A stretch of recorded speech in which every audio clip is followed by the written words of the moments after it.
Don't do drugs.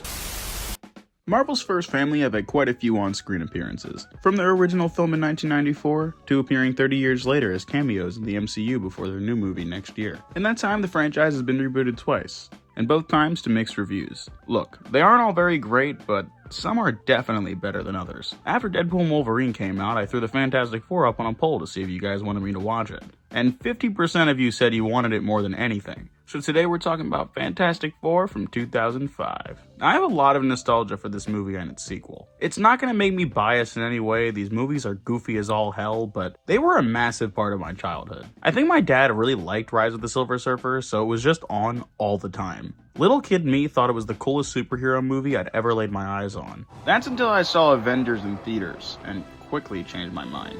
But Avengers came out in 2012, and was the first MCU movie I'd ever seen. So for a good 4 years, I was watching Fantastic Four Rise of the Silver Surfer over and over again. Well, that and Spider-Man 3. Oh, Dr. Connors. How are you? Little me had no taste. But I'm older now, and I barely remember Fantastic Four, which is good because I actually had a blast rewatching it. Sam Raimi's Spider-Man and Bryan Singer's X-Men had already been out for a couple years and were both super popular at the time. It seems like Fox was trying to replicate the same vibe those films had going with this one, but stumbled hard along the way. I actually feel the exact same way about their animated series in the 90s. X-Men and Spider-Man were the big ones. Both shows had a lot of work put into the entire production, while Fantastic Four kinda just exists. It's not super terrible, but like, it clearly wasn't getting the same treatment as the other shows.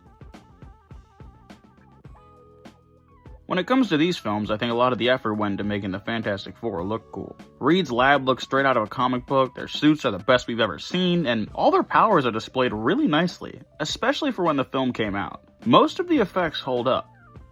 Most. Sometimes they're shit.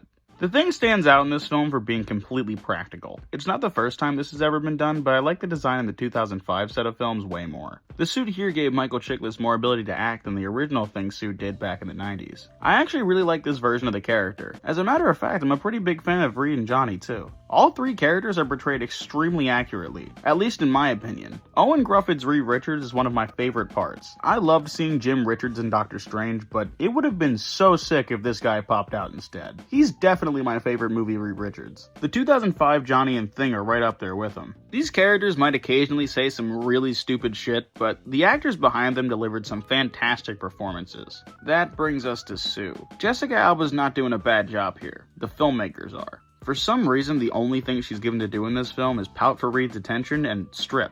Yet, she's naked a lot. What the fuck? Clearly whoever was in charge of writing Sue phoned it in and just wrote her as stereotypical eye candy with zero self-worth. We don't know about her interests, her views, or character traits, just that she used to date Reed and is obsessed with the fact that he's not obsessed with her. Now I could totally understand if Reed was sending mixed messages, or if he had some deep feelings that he was pushing down on the inside, but he doesn't.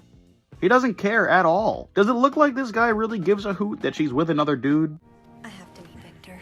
I'm really happy for you and Victor. You're such a dork. Just wanted to let you know that I It's was... been 2 years and all you can say is that you're happy for me and some other guy? Victor may be a lot of things, but at least Sue makes my head hurt. Jessica Alba's doing everything she can. I don't blame her. But, Julian McMahon as Dr. Doom sucks. He sucks real hard. In this movie, Doom's allegedly been dating Sue for the past 2 years, but I don't know why at all. Part of me thinks Sue's just crazy and is only with Victor to get back at Reed, because it doesn't seem like she likes him at all. He's also just an asshole. what are you doing? Closing the shits. You can't just leave them out there. Watch me. After he loses the company, he's just cartoonishly evil for the rest of the film. His only motivation before this was to marry Sue because she's like the perfect woman or some shit.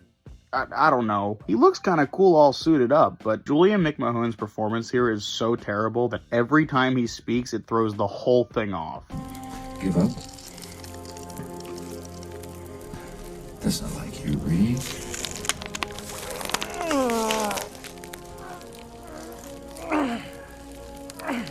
After all, we're both doctors. This has to be one of the worst on-screen comic book adaptations of a character. Dr. Doom shouldn't suck, and he always sucks. Why?